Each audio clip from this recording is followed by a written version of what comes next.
This one from Corbettreport member Fantasy of Nothing, who writes, "There are reports that could be used to support the idea that the US and its allies support ISIS. There are also reports that say that the US is attacking ISIS.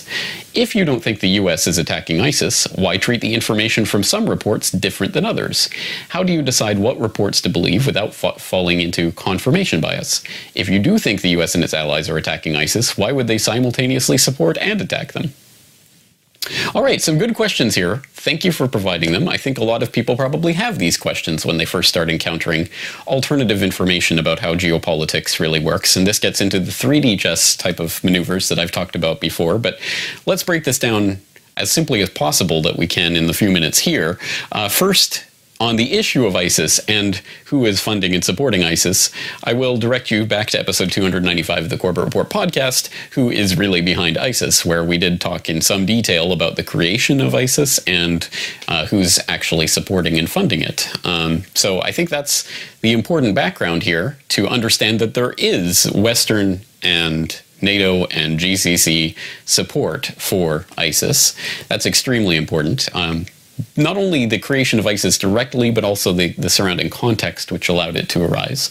But I think it's also important to not make this cartoonish. It isn't, speaking of Fantasy of Nothing, it isn't Fantasia. It isn't Mickey Mouse going around and magically making, ISIS fighters come to life out of the sand of the desert or something and directing them as some sort of magical zombie army. It is, obviously, there are Islamic State fighters who genuinely believe in the cause of an Islamic State. It's always a question of how these groups are funded, how they are controlled by the leadership, who the leadership really is, and how they're supplied, and where they're getting their money and funds, and all of the space that a group like this would need to operate. Those are the pertinent questions, more so than, is every single person being directly controlled by the US? And then what does that even mean? The US, as if there is a singular entity known as the US that does things. No, it's different elements within different agencies that are parts of the government, and some of them outside of the government, and of course cooperating with other allies in the region, not necessarily other governments in the region. It could be the intelligence agencies of different governments. So there's layer upon layer upon layer of interaction going on here. And the bigger point of all of this is that, generally speaking, if we look at the history of the Middle East for the past century, starting with the British and then carrying on with the US, and with Israel, of course, always an ally to the side there, there is always the creation of various groups, or at least the fostering of certain groups or certain ideologies that can then be amenable to cooperation or to using them to play off against someone else. So I think ISIS has to be seen in that context.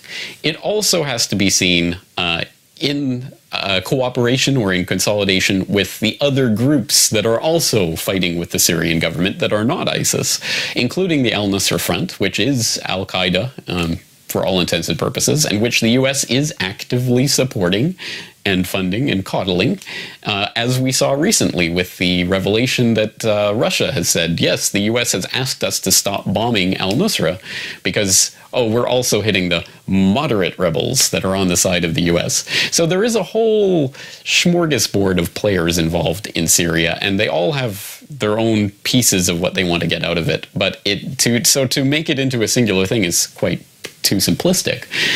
All of that is to say that ultimately, at the end of the day, this is about the US allowing a group like ISIS to form up, and in some cases actively encouraging that, including through smuggling guns through Benghazi and fighters through various corridors into Syria that started, or at least helped to bring about the creation of ISIS, as admitted by the former director of the DIA. Let us not forget that he said that ISIS was a willful creation of the White House.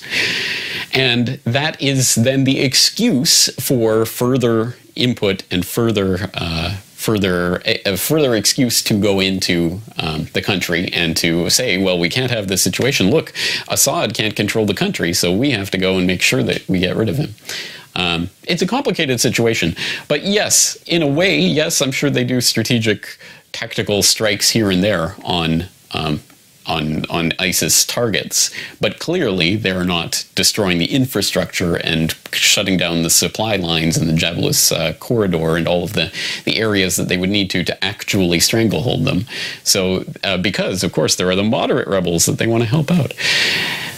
It is a schmozzle. I understand why it's confusing. But again, please do go back to who is really behind ISIS and some of the other work that we've done there to start unwinding that.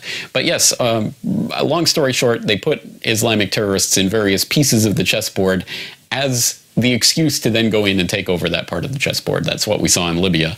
That's what we're seeing in Syria. We've seen it happen time and time again over the past century. All right.